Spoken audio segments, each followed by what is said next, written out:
हम बड़े आदर और अदब के साथ अपने प्रदेश के सम्मानित महासचिव सह प्रदेश प्रवक्ता हम आदरणीय श्री ब्रजेंद्र कुमार पप्पू सर से हम निवेदन कर रहे हैं कि आप आज के इस प्रेस वार्ता के कार्यक्रम को हमारे मीडिया के जो साथी आए हैं उनको आप संबोधित करें। आदरणीय श्री ब्रजेंद्र कुमार पप्पू जी, धन्यवाद। आज राष्ट्रीय लोक मोर्चा बिहार प्रदेश ने ये फैसला लिया है और ये फैसला है कि पूरे बिहार के सभी जिलों में प्रेस वार्ता आयोजित है। उसी फैसले के तहत हम सब यहाँ उपस्थित हैं। आप देख रहे हैं हमारे दाहिने तरफ हमारी पार्टी के इस जिले के अध्यक्ष माननीय अशोक कुशवाहा जी और महिला प्रकोष्ठ के अध्यक्ष और इस शहर की पूर्व चेयरमैन शोभा गुप्ता जी, पार्टी के प्रदेश के महासचिव ओम प्रकाश कुशवाहा जी और पार्टी के अनेक साथी यहाँ हसनैन खां जी साथी यहाँ बैठे हैं और आप सब मीडिया के साथी यहाँ आए हैं। आप सबका, इलेक्ट्रॉनिक मीडिया और प्रिंट मीडिया के साथियों का हम राष्ट्रीय लोक मोर्चा और अपनी ओर से बहुत बहुत स्वागत और अभिनंदन करते हैं। मित्रों, आज आप सबको जो कष्ट दिया गया है और आप सब आए हैं, आप सबका आभार है, आप सबका बहुत बहुत धन्यवाद है। आज मुख्य रूप से एक आवश्यक प्रेस वार्ता के माध्यम से एक आवश्यक विषय पर आपसे बात करने के लिए हम पटने से चल कर के आए हैं। हमारी पार्टी और हमारे नेता आदरणीय भारत सरकार के पूर्व मंत्री उपेंद्र कुशवाहा जी ने समय समय पर अनेक महत्वपूर्ण जनहित के मुद्दों को उठाने का काम किया है, जिसमें आप सब ने देखा है कि शिक्षा के सवाल पर बिहार में हमारे नेता ने जिस तरह से अपनी पार्टी को झोंकने का काम किया और उसका परिणाम है कि निश्चित तौर पर गर्व के साथ हम कह सकते हैं कि हम लोगों ने उस संघर्ष के दौरान जिन मांगों को रखा और शिक्षा की गुणवत्ता को बढ़ाने के लिए हम लोगों ने जो भी कहा,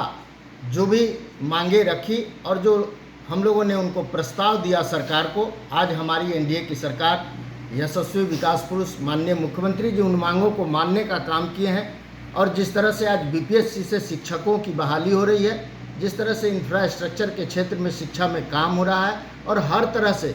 शिक्षा में जिस तरह से उन्नति हुई है, आज हमारी बेटियां पढ़ रही है, तो निश्चित रूप से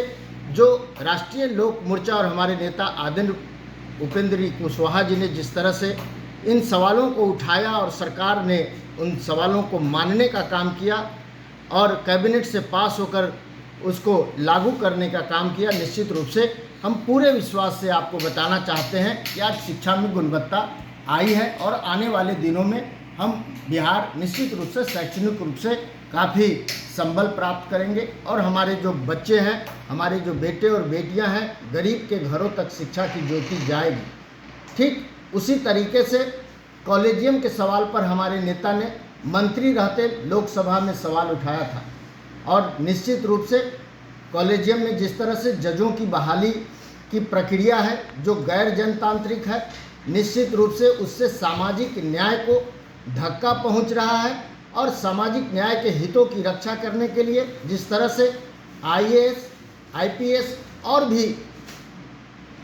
जो देश की सर्वश्रेष्ठ संस्थाएं हैं जहां नियुक्ति के लिए प्रतियोगिता परीक्षा आयोजित होती है, हम लोगों ने मांग किया था कि कॉलेजियम में भी उसी रास्ते से, प्रतियोगिता परीक्षा के रास्ते से निश्चित रूप से जजों की बहाली हो ताकि वहाँ भी डेमोक्रेसी हो और गुणवत्तापूर्ण लोग, पढ़े लिखे लोग उस कुर्सी पर बैठे ताकि न्याय हो सके। किंतु